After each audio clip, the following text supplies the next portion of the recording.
డబ్బు, అనారోగ్యం, ఉద్యోగం, వ్యాపారం అప్పులతో బాధపడుతున్నారా? వెంటనే ఈ వెబినార్ లో జాయిన్ అవ్వండి. నమస్తే, welcome back to Suman TV. నేను మీ సంజయ్. ఈ రోజు మనతో పాటు ఉన్నారు amphi registered mutual fund distributor మరియు ఇన్సూరెన్స్ ప్లానర్ శ్రీకృష్ణ చైతన్య గారు. ఆయనతో మాట్లాడి కొన్ని విషయాలు తెలుసుకుందాం. నమస్కారం సార్. నమస్తే సంజయ్ గారు. సార్, ఇప్పుడు ఎక్కడ చూసుకున్నా ఎస్ఐపి చెయ్యండి అంటున్నారు. చేస్తే ఎంత వస్తుంది? యావరేజ్ రిటర్న్స్ ఒక 12% లేకపోతే కొంతమంది 20% రిటర్న్స్ కూడా చెప్తున్నారు. అంటే ఒక లాంగ్ టర్మ్ లో 30 years లో ఇచ్చేస్తుంది అని అందరూ ఇదే విధంగా చెప్తున్నారు. కానీ ఇస్తుంది సార్, కానీ ఏ స్కీమ్ ఇస్తుంది? మ్యూచువల్ ఫండ్స్ లో ఏ స్కీమ్ ఇస్తుంది? మేము ఏ స్కీమ్ సెలెక్ట్ చేసుకోవాలి? అండ్ సెలెక్ట్ చేసుకున్న ప్రతి స్కీము మనం అనుకున్న రిటర్న్స్ ఇస్తాయా? అంటే ఒక నార్మల్ వ్యక్తి, ఒక రిటైలర్, అంటే స్టాక్స్ లో ఇన్వెస్ట్ చేసే వాళ్ళు నార్మల్ గా ఇండివిజువల్ గా ఇన్వెస్ట్ చేసే వాళ్ళు రిటైలర్ అంటారు. నార్మల్ గా మ్యూచువల్ ఫండ్స్ లో ఇండివిజువల్ గా ఇన్వెస్ట్ చేసే వాళ్ళని ఏమంటారు మనకు తెలియదు. ఒక వ్యక్తి ఇండివిజువల్ గా మ్యూచువల్ ఫండ్స్ లో ఇన్వెస్ట్ చేయాలంటే ఏ టైప్ ఆఫ్ స్కీమ్స్ ఎంచుకోవాలి అండ్ ఆ స్కీమ్ ఎంచుకునే విధానం ఏంటండి? సంజయ్ గారు, ఎస్ఐపిస్ లో మనకి మ్యూచువల్ ఫండ్ లో ఇన్వెస్ట్మెంట్ చేయాలంటే ఫస్ట్ మనకి ఒక డిస్క్లైమర్ వస్తుంది, investment subject to market risk. So market risk అనేది ఏంటి అనేది అర్థం చేసుకోవాలి. సో ఒక్కొక్కళ్ళ రిస్క్ అపటైట్, అంటే రిస్క్ తీసుకునే కెపాసిటీ ఒక్కొక్క రకంగా ఉంటుంది ఒక్కొక్కళ్ళకి. సో సోర్స్ బట్టో ఏజ్ గ్రూప్ బట్టో, మోస్ట్లీ ఇన్కమ్ సోర్స్ కంటే కూడా వాళ్ళ బిహేవియర్ని బట్టి ఉంటుందండి. ఇన్వెస్ట్మెంట్ ఎప్పుడు కూడా 20-30% technical, 70-80% behavioural invest. So behavioural దీంట్లో ఏంటంటే, ఇప్పుడు మేము చాలా మందితో మాట్లాడుతుంటాం. వాళ్ళు ఏమంటారు, సార్ నేను చాలా అగ్రెసివ్ ఇన్వెస్టర్ని, సో నేను ఎంతైనా రిస్క్ తీసుకుంటాను సార్. సో రిస్క్ తీసుకునే కెపాసిటీ ఎలా ఉంటుంది అంటే, ₹1,00,000 ఇన్వెస్ట్ చేస్తే 10,000 వచ్చింది అనుకోండి, వాళ్ళ హ్యాపీనెస్ మనం క్యాలిక్యులేట్ చేస్తే ఒక 1 to 10 స్కేల్లో తీసుకుంటే 10,000 వస్తే హ్యాపీనెస్ 5 దగ్గర ఉంటుంది. అదే ఇన్వెస్టర్కి 1 to 10 మధ్యలో ఒక 10,000 లాస్ వస్తే 8 to 9 మధ్యలో వాళ్ళ లాస్ బేరింగ్ ఉంటుంది. అంటే 10,000 ప్రాఫిట్ వచ్చినప్పుడు 5 దగ్గర వాళ్ళ హ్యాపీనెస్ ఉంటే, లాస్ వచ్చినప్పుడు 8 to 9% ఉందంటే వాడు అగ్రెసివ్ ఇన్వెస్టర్ కానే కాదు ఖచ్చితంగా. అంటే దెన్ దే ఆర్ ప్యానికింగ్. వాళ్ళకి ఆ 10% కూడా అంత ఇంపార్టెంట్ అని అనుకునే వాళ్ళు ఖచ్చితంగా అగ్రెసివ్ ఇన్వెస్టర్లు కాదు. సో ఆ అగ్రెసివ్నెస్ అనేది వాళ్ళు ఎవరికి వాళ్ళు అనేసుకోవడం కాదు. సో యాక్చువల్గా ఆ సిస్టంలో, ఆ సిచ్యువేషన్లో నుంచున్నప్పుడు వాళ్ళు ఎంతవరకు దాన్ని బేర్ చేయగలుగుతున్నారు అనే దాన్ని బట్టే వాళ్ళు రిస్క్ అప్టైట్ అంటాం. కానీ ఎక్కడ చూసుకున్నా ఈ న్యూస్లు, యూట్యూబ్ ఛానల్స్ వచ్చే న్యూస్లు, వీటి గురించి చూసుకుంటే ఎవరికన్నా కొంచెం ప్యానిక్ క్రియేట్ అవుతుంది. ప్యానిక్ సిచ్యువేషన్ ఏంటంటే మార్కెట్ లాస్ అవుతుంది, క్రాష్, బ్లడ్ బాత్, ఈ వార్డ్స్ అనగానే ఆటోమేటిక్గా ఒక ఇన్వెస్టర్కి టెన్షన్ అనేది సాధారణం. ఖచ్చితంగా. మరి అలాంటి న్యూస్ని ఎలా తీసుకోవాలంటారు? అంటే అదే చెప్తున్నాను, ఇదంతా మోస్ట్లీ హ్యూమన్ బిహేవియరల్ మీదే ఉంటుందండి. నేను చిన్న ఎగ్జాంపుల్ చెప్తాను, చిన్న స్టోరీ అనుకోండి. ఒక మంచి ప్లెజెంట్ ఈవినింగ్ ఒక ఆవిడ వాళ్ళ అబ్బాయిని తీసుకుని ఒక బీచ్కి వెళ్ళింది. సో ఒక 1 hour సేపు వాళ్ళు ఇద్దరు ఆడుకున్నారు, బాగానే ఉంది, క్లైమేట్ అంతా బ్రహ్మాండంగా ఉంది, దే ఆర్ ఎంజాయింగ్. సడన్గా ఏమైందంటే ఒక మబ్బులు మూసి సడన్ గా వర్షం స్టార్ట్ అయ్యింది. సో వాళ్ళు ఇంకా బయలుదేరదాం అనుకున్నారు. ఈ లోపల ఏంటంటే ఆవిడకు ఫోన్ వచ్చింది. ఫోన్ మాట్లాడుతుంటే జస్ట్ ఒక 1 or 2 minutes లో ఒక పెద్ద అల వచ్చి ఆ పిల్లాన్ని వెనక్కి లాక్కుపోయింది. సడన్ గా ఏమైంది, ఇప్పటిదాకా బ్రహ్మాండంగా క్యాజువల్ గా ఉన్న అట్మాస్ఫియర్ సడన్ గా పానిక్ అయిపోయింది. జనాలందరూ హడావుడి పడిపోతున్నారు, పిల్లల్ని తీసుకెళ్ళిపోయారు కదా. సో రెస్క్యూ గార్డ్స్ వచ్చారు, బీచ్ వాళ్ళు వచ్చారు, వెతుకుతున్నారు. వెతుకుతున్నప్పుడు ఏమైంది అంటే, ఒక 1 or 2 minutes ఈవిడ ఏం చేస్తుంది, ఈ లోపల ఏడుపులు, పెడబబ్బులు, దేవుళ్ళందరికీ మొక్కేసుకోవడాలు జరుగుతుంది. వితిన్ ఒక 2-3 minutes తర్వాత ఇంకొక పెద్ద వేవ్ వచ్చి ఆ పిల్లాడు బయట కొట్టుకొచ్చేసాడు. ఒక 2-3 minutes తర్వాత మళ్ళీ అందరూ ప్రశాంతం, ఆ పిల్లాడు కొంచెం ఫస్ట్ ఎయిడ్ చేశారు, లేచాడు, కూర్చున్నారు, అంతా అయిపోయింది. సిచ్యువేషన్ నార్మల్ అయిపోయిన తర్వాత ఆవిడ ఇంకా అక్కడే కూర్చుని. అంత ఇదయిన తర్వాత జనరల్గా వెళ్ళిపోతారు, ఎవరు అక్కడ ఉంటారు ఎక్కువసేపు. సో పక్కన వెళ్ళేవాడు, ఏంటండి ఇంకా కూర్చున్నారంటే, సార్ ఇందాక కొట్టుకుపోయినప్పుడు పిల్లాడి చెప్పులు వెళ్ళిపోయాయి, మళ్ళీ ఇంకో అలా వస్తే కొట్టుకొస్తాయేమో అని చూస్తున్నాను. సో జనరల్గా ఏమవుతుందంటేనండి, ఎంత డేంజర్ సిచ్యువేషన్ ఉంటే అది బయటకు రాగానే అది మర్చిపోతాం. అవును. సో ప్యానిక్ సిచ్యువేషన్స్ కూడా అంతే. ఆ ప్యానిక్ సిచ్యువేషన్లో ఉన్నంతసేపే ఆ ఇది గుర్తుంటుంది. ఇప్పుడు పాండమిక్ టైంలో చూస్తే పాండమిక్లో ఏం చేశారు, ప్రతి వాళ్ళు గ్రోత్ గురించి ఎవడు పట్టించుకోవాలా, safety, health insurance, term insurance, ఇంకోటి ఇంకా అంతకు మించి ఏం గుర్తులేదు.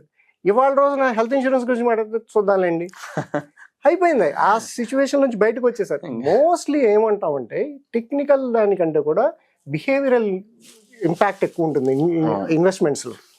సో ఆ ఇన్వెస్ట్మెంట్స్ మనకి ఆ రేంజ్లో ఉన్నప్పుడు టెక్నికల్ చార్ట్స్ వల్ల ఉపయోగం లేదు. సో మీకు ఏం చెప్తామంటే స్కీమ్స్ ఉన్నాయనుకోండి, సపోజ్ మ్యూచువల్ ఫండ్ స్కీమ్స్లో జనరల్గా మనకి ప్రింట్ మీడియాలో మనకు వచ్చేస్తూ ఉంటాయి 1, 2, 3, 4, 5, 6 ర్యాంకింగ్స్ వస్తాయి. అబ్సల్యూట్లీ అండి. ప్రింట్ మీడియా వరకు ఏంటి సార్, టాప్ 5 మ్యూచువల్ ఫండ్స్ అని గూగుల్లో కొడితే వచ్చేస్తున్నాయి. ఓకే, సో ఆ టాప్ 5 స్కీమ్స్కి అవి ఎలా వచ్చాయనే దానికి వాళ్ళకేదో పారామీటర్ ఉంటుంది, అది కరెక్ట్ కాదన్నాం మనం, అవి వచ్చి ఉంటాయి. దాని సూటబిలిటీ ఎలా చెక్ చేస్తాం, అక్కడ వచ్చింది కాబట్టి 1, 2, 3, 4 మనకి సరిపోతుంది అనుకుంటే, మనం ఇందాక చెప్పాను కదా ఆ సిచ్యువేషన్లో ప్యానిక్లో మనం ఎలా బిహేవ్ చేస్తాం అనేది కదా ఇంపార్టెంట్ అక్కడ. సో ఇక్కడ ఏం చేయాలంటే జనరల్గా ప్రింట్ మీడియాలో మనకి వచ్చేవి 1, 2 స్కీమ్స్. సో వాటిని ట్రైలింగ్ రిటర్న్స్ అంటాం. అంటే డే టు డేట్, అంటే సపోజ్ October 24లో మాట్లాడుతున్నాం అనుకోండి, October 21లో ఇన్వెస్ట్ చేసిన వాళ్ళకి October 24లో వచ్చిన రిటర్న్స్ని trailing returns, 3 years returns. So మనకి ఇక్కడ ప్రింట్లో వచ్చే ప్రతిదీ ట్రైలింగ్ రిటర్న్స్. అంటే ఎగ్జాక్ట్గా 3 years బ్యాక్ ఏం జరిగింది, అప్పుడు ఇన్వెస్ట్ చేసిన వాడికి ఇప్పుడు ఎంత రిటర్న్స్ వచ్చాయి, దాని బేస్ మీద 1, 2, 3, 4, 5, 6. మార్కెట్ మరి అలాగే ఉంటుందా, అలా ఉండదు.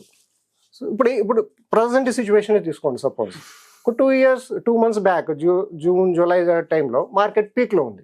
అవును సార్. ఇప్పుడు ఆల్రెడీ కొంచెం కరెక్షన్లో ఉంది. సో జూన్లో ఇన్వెస్ట్ చేసిన వాడికి అక్టోబర్లో ఇన్వెస్ట్ చేసిన వాడికి సేమ్ రిటర్న్స్ సేమ్ స్కీమ్లో వస్తాయా? ఖచ్చితంగా వాళ్ళకి పీక్లో ఇన్వెస్ట్ చేశాడు కాబట్టి వాడికి కొంచెం తక్కువ రిటర్న్స్ వస్తాయి. మనం సపోజ్ అక్టోబర్లో స్టార్ట్ చేసాం అనుకోండి, ఈ నెక్స్ట్ 3 yearsలో అక్టోబర్లో ఇన్వెస్ట్ చేసిన వాళ్ళకి ఎక్కువ వస్తాయి, జూన్లో చేసిన వాడికి తక్కువ వస్తాయి. మరి ఈ రెండు ఒకటే స్కీమ్లో 2 రిటర్న్స్ ఎలా కంపేర్ చేస్తాం మనం? మరి అలాగంటే సార్ ఎస్ఐపి ఎందుకు డైలీ, అంటే I mean every month particular డేట్కి ఏంటి సార్, మార్కెట్ లోలో ఉన్నప్పుడే ఇన్వెస్ట్ చేసుకోవచ్చు కదా ఇన్వెస్టర్స్. సో మనం ఒక 10 ఏళ్ళు ఎస్ఐపి గురించి మాట్లాడామనుకోండి, ప్రతి నెల మనం గుర్తుపెట్టుకుని మార్కెట్ లోలో ఉన్నప్పుడు ఇన్వెస్ట్ చేయడం అనేది ప్రాక్టికల్గా ఇంపాసిబుల్. ఓకే, కొన్ని ఏఎంసీస్ స్మార్ట్ ఎస్ఐపిస్ అని వస్తున్నాయి. వాళ్ళు ఏం చేస్తారంటే ఆ నెలలో ఎప్పుడు లాస్ట్ అంటే లోయెస్ట్ మార్కెట్ హిట్ అయితే ఆ రోజు ఇన్వెస్ట్ చేస్తారు. సో మనకేం స్పెసిఫిక్ డేట్ ఉండదు. మామూలు ఎస్ఐపీలకి ఏంటంటే మనం అనుకున్న డేటు 5వ తారీఖు, 10వ తారీఖు, 15వ తారీఖు. బట్ స్మార్ట్ ఎస్ఐపిస్లో ఏంటంటే మార్కెట్ డౌన్లో ఉన్నప్పుడే ఇన్వెస్ట్మెంట్ అవుతుంది ఎవ్రీ మంత్. అది కూడా ఉంది ప్రొవిజన్. మరి అలాంటప్పుడు ఆ ఎస్ఐపీలే బ్రహ్మాండంగా పర్ఫామ్ చేయాలి కదా. ఇవి ఎప్పుడు హిట్ అవుతాయంటే బేర్ మార్కెట్స్లో, అంటే మార్కెట్ ఫాలింగ్ అవుతున్నప్పుడే మనకు అవి. అదే మార్కెట్ బుల్ మార్కెట్ రన్ అవుతుంది అనుకోండి, మన కరెక్షన్స్ పెద్దగా రావనుకోండి, ఉపయోగం ఏం లేదు దానివల్ల. సో ఎస్ఐపి ఇన్వెస్ట్మెంట్ చేసేటప్పుడు మనం దాని క్రైటీరియా, అది బుల్ మార్కెట్ బేర్ మార్కెట్ అని ఒక 10 ఏళ్ల పాటు ఎవరు చూస్తారు, ఎవ్రీ మంత్ దాన్ని ఎలా ఇన్వెస్ట్ చేస్తాం. సో ప్రాక్టికల్గా డేట్ వైజ్ మన తక్కువ ఉన్న రోజుని ఇన్వెస్ట్ చేయాలనేది కుదరదు. ఓకే. అండ్ మనకి సెబీ మన బిఎస్సి సెన్సెక్స్ డేటా తీసుకుంటే లాస్ట్ ఒక 10 yearsలో మా దగ్గర ఒక డేటా ఉంది. దానిలో ఏం చెప్తున్నారంటే నెల 1వ తారీఖు నుంచి 30వ తారీఖు దాకా మీరు ఏ రోజు ఎస్ఐపి చేసినా 10 ఏళ్ల తర్వాత మీకు వచ్చే రిటర్న్స్ సేమే ఉంటున్నాయి. ఓకే. సో 1వ తారీఖు మార్కెట్ బాగుంది, సే 10వ తారీఖు డౌన్ ఉంది, నెక్స్ట్ మంత్ ఇంకోటి. సో ఇలాగ 10 సంవత్సరాల పాటు డేటా కలెక్ట్ చేస్తే ఏ రోజు చేసిన వాడికైనా రిటర్న్స్ సేమే వస్తాయి. అంటే మీరు చెప్పిన దాన్ని బట్టి చూసుకుంటే మార్కెట్ డౌన్ లో ఉన్న యూజ్ లేదు, లాంగ్ టర్మ్ లోనే మాకు రిటర్న్స్ కనిపిస్తున్నాయి. ఖచ్చితంగా. ఇప్పుడు మీకు ఫస్ట్ 2-3 yearsలో ఏం చెప్తారంటే మీరు టైమింగ్ ఎంత కాలం చేయగలుగుతారు, ఒక 1 year, 2 years, 3 years market timing చేయగలుగుతారు సార్, అంతకు మించి చేయలేరు. అందుకనే ఈ డిస్కషన్స్ వస్తాయి. ఇన్వెస్టర్లు అడుగుతారు, సార్ మేము పలానా టైంలో చేసాం మాకు ఎక్కువ వస్తాయి. ఎంత కాలం ఎక్కువ వస్తాయి, ఒక సంవత్సరం మార్కెట్ బేర్ మార్కెట్ అయితే ఒక సంవత్సరం వస్తాయి, 2 ఏళ్ళు వస్తాయి. మళ్ళీ బుల్ మార్కెట్కి వెళ్తే టైమింగ్ చేయలేము, దాన్ని పట్టుకోను లేము. సో 10 ఏళ్ల పాటు 15 ఏళ్ల పాటు ఎస్ఐపి గురించి మాట్లాడితే ఖచ్చితంగా అది ప్రాక్టికల్గా వర్కౌట్ అయ్యేది కాదు. అందుకని జేబులో డబ్బులు ఉన్న రోజున హ్యాపీగా మీరు ఆ డేట్ ఇన్వెస్ట్మెంట్ చేసుకుంటే ఎస్ఐపి మనం కంటిన్యూ చేసుకోవచ్చు. ఓకే, మనకి 10 years అండ్ అబౌవ్ డేటా తీసుకుంటే రిటర్న్స్ లో ఏ డిఫరెన్స్ రాదు, ఏ స్కీమ్ తీసుకున్నా కానీ. ఇది ప్రూవెన్ డేటా. ఓకే, సో ఇప్పుడు మనకి స్కీమ్ రిటర్న్స్ గురించి చూస్తుంటే మన దగ్గర ఇందాక చెప్పాను, మనకి 2 రకాల క్యాలిక్యులేషన్స్ చేస్తాం. ఒకటి ట్రైలింగ్ రిటర్న్స్, రెండోది రోలింగ్ రిటర్న్స్. ట్రైలింగ్ రిటర్న్స్ ఏంటంటే point to point. Rolling returns ఇచ్చేటప్పటికి ఏంటంటే ఏ డేట్లో చేసినా, అంటే సంవత్సరంలో 1వ రోజు నుంచి 365వ రోజు దాకా నెక్స్ట్ 3 yearsకి ఆ స్కీమ్ పెర్ఫార్మెన్స్ ఎలా ఉంది అనేది చూస్తాం. సో దానిలో ఏమవుతుందంటే ఈ 1 yearలో మార్కెట్లో ఏ వాలటాలిటీ వచ్చినా ఆ స్కీము ఎలా రియాక్ట్ అయింది అనేది ఉంటుంది. ఓకే, సో బేసిక్గా డేటా ఏం చెప్తుందంటే మనం ఇప్పుడు చూస్తున్న సపోజ్ ట్రైలింగ్ రిటర్న్స్ కనుక ఇవే చార్ట్లు చూస్తే 2015 నుంచి డేటా తీసుకుంటే, లాస్ట్ 10 ఏళ్ల నుంచి డేటా తీసుకుంటే 2015లో సపోజ్ టాప్ పర్ఫార్మింగ్ 1, 2, 3, 4, 5, 6 ఉన్న స్కీమ్స్ తీసుకుంటే 2018-20కి వచ్చేటప్పటికి, అంటే 3 ఏళ్ల తర్వాత నుంచి దాని కన్సిస్టెన్సీ ప్లేస్ ఒకటి నుంచి డైరెక్ట్గా 150వ స్కీమో, 160వ ప్లేస్కో, 130వ ప్లేస్కో, 70వ ప్లేస్కో దిగిపోయాయి. 3 years పర్ఫార్మ్ చేసిన ఫండ్ తర్వాత 3 years పర్ఫార్మ్ చేసిన ఫండ్ నెక్స్ట్ 3 years పర్ఫార్మ్ చేయట్లేదు కదా. మరి ఇప్పుడు అది స్కీమ్ బాగాలేదనుకుంటామా, బయటకు వచ్చేస్తామా? అది ఎందుకు తేడా వచ్చింది? స్కీమ్ పర్ఫార్మెన్స్ ప్రాబ్లం కాదు, మనం పాయింట్ టు పాయింట్ చూస్తున్నాం కాబట్టి ప్రాబ్లం వస్తుంది. ఓకే, సో మనం ఏ స్కీమ్ ని కూడా point to point data base మీద మనం దాన్ని స్కీమ్ సెలెక్ట్ చేసుకోకూడదు అంటాం. మరి అంటే సార్ ఇప్పుడు 3 years పర్ఫార్మ్ చేసింది, 3 years పర్ఫార్మ్ చేయలేదు, లాంగ్ టర్మ్ లో పర్ఫార్మెన్స్ చేస్తుంటారు అది? సార్, ఈ బిజినెస్ సైకిల్ అనేది ప్రతి స్టాక్ కి కంపల్సరీగా వస్తుంది. ఆ స్టాక్ బేస్ చేసుకున్న స్కీమ్స్ కూడా అదే అప్లికబుల్ అవుతుంది. సపోజ్ ఇప్పుడు ఇన్ఫ్రాస్ట్రక్చర్ స్టాక్స్ ఉన్నాయనుకోండి, ఇన్ఫ్రాస్ట్రక్చర్ స్టాక్స్ ఏమవుతాయండి, గవర్నమెంట్ ఇనిషియేటివ్ బేస్ చేసుకుని అవి పర్ఫామ్ చేస్తుంటాయి. గవర్నమెంట్ వాళ్ళకి క్యాపెక్స్ ఫండింగ్ ఉంది అనుకోండి, ఇన్ఫ్రాస్ట్రక్చర్ పెరుగుతాయి. సపోజ్ వాళ్ళు ఈ ఒక బిజినెస్ ఇయర్లో లేదు ఒక ఫైనాన్షియల్ ఇయర్లో వాళ్ళు ఇవ్వలేదు, దానికి పుష్ ఇవ్వలేదు, డెఫినెట్ గా స్టాక్స్ పెర్ఫామ్ చేయవు. మీ మ్యూచువల్ ఫండ్ స్కీమ్ కూడా ఇన్ఫ్రాస్ట్రక్చర్ బేస్డ్ స్కీమ్ అయ్యింది అనుకోండి, డెఫినెట్ గా అది కూడా పెర్ఫామ్ చేయదు కదా. It doesn't mean next year perform చేయదని కాదుగా. అవును సార్. సో మీరు తీసుకునేటప్పుడే మనం ఏ స్కీమ్ సెలెక్ట్ చేసుకుంటామని తీసుకుంటే దానిలో ఉండే ప్రోస్ అండ్ కాన్స్ మనకి తెలిసి ఉండాలి. సో ఇన్ఫ్రాస్ట్రక్చర్ ఇలాంటివన్నీ ఏంటంటే మనం సెక్టోరియల్ స్టాక్స్ అంటాం. Sectorial stocks, sectorial based themes కనుక తీసుకుంటే ఇలాంటి వాటికి ఖచ్చితంగా మనం రెడీ అయ్యి ఉండాలండి. అందుకే ఏం చెప్తామంటే జనరల్గా డైవర్సిఫైడ్ ఈక్విటీలోకి వెళ్తే మనకి సెక్టోరియల్ ఇది పెద్దగా రాదు. సో ఈ డేటా ఎప్పుడు కూడా ఏం చేస్తామంటే, అలాగే ఇప్పుడు 170 ర్యాంక్లో ఉన్న స్కీము నెక్స్ట్ 3 ఏళ్లలో ఫస్ట్ ర్యాంక్ వచ్చిన ఇది కూడా ఉన్నాయండి మనకి. సో ఇవి ఏంటంటే స్కీమ్ ఎప్పుడు కూడా మీరు 1 to 10 నెంబరింగ్ బేస్ చేసుకుని మాత్రం ఖచ్చితంగా ఇన్వెస్ట్ చేయొద్దు. అది bottom line, under line. So దాన్ని ఎలా చెక్ చేసుకోవాలి? ట్రైలింగ్ రిటర్న్స్ కాకుండా రోలింగ్ రిటర్న్స్, ఏ సిచ్యువేషన్లో ఆ స్కీమ్ పర్ఫార్మెన్స్ ఎలా ఉంది. సో ఇది డేటా జనరల్గా బయట దొరకదు. అందుకని ఏమవుతుందంటే ఆ ప్రింట్ చేసిన డేటా పెట్టుకుని మనం డిఐవై చేసేసుకుంటూ ఉంటాం. సో అక్కడ ఏమవుతుందంటే ఈ 3 years తర్వాత ఎప్పుడైతే స్కీమ్ మనకి పర్ఫార్మెన్స్ చేయట్లేదో మనం అక్కడ నుంచి దాని నుంచి ఎగ్జిట్ అవ్వాలో తెలియదు, కంటిన్యూ చేయాలో తెలియదు, ప్రాబ్లం అక్కడ స్టార్ట్ అవుతుంది.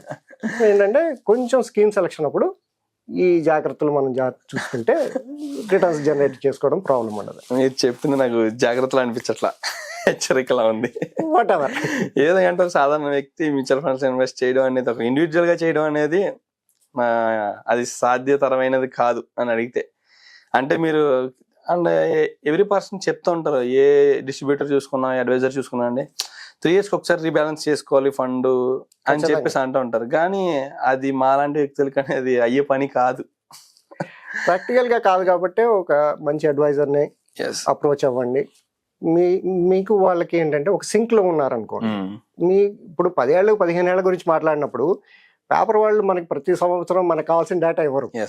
సో మీకు కావాల్సిన డేటా ఇవ్వాలి అంటే ఎవరో ఒక రిలయబుల్ సోర్స్, రిలయబుల్ పర్సన్ నుంచే రావాల్సి వస్తుంది. సో ఖచ్చితంగా అలాంటి వాళ్ళతోటే మనం అసోసియేట్ అయ్యి ఉంటే మీకు వచ్చే ప్రాబ్లమ్స్ 1 to 1, ఎందుకంటే ఆ స్కీమ్లో ఇంకొకళ్ళకి వచ్చిన రిటర్న్స్ మీకు కూడా రాకపోవచ్చు. ఎందుకంటే డిఫరెంట్ ఎంట్రీ లెవెల్స్ ఉంటాయి. వాళ్ళు ఎప్పుడో ఎంట్రీ అయ్యి ఉంటారు, మీరు ఎప్పుడో ఎంట్రీ అయ్యి ఉంటారు. వాళ్ళు ఎప్పుడో ఎగ్జిట్ అవుతారు, మీరు ఎప్పుడో ఎగ్జిట్ అవుతారు. సో అందరికీ ఒకటే దీనిలో 42 సైజ్ షర్ట్ అందరికీ సరిపోతుంది. అవును సార్. సో ఖచ్చితంగా మనం చెక్ చేసుకోవాల్సిందేనండి. Okay sir, thank you sir. అయితే ఈ వీడియో చూసిన వాళ్ళకి ప్రతి ఒక్కరికి ఒకటి అర్థం అవుద్ది. కోట్లు సంపాదించడం ఎలాగని తమ్మలు చూసి ఓపెన్ చేసిన వాళ్ళకి కోట్లు పోగొట్టుకోకుండా ఉండడం ఎలాగనేది ఈ వీడియో నేర్పిస్తుంది అనుకుంటున్నా. Thank you very much sir. Thank you sir.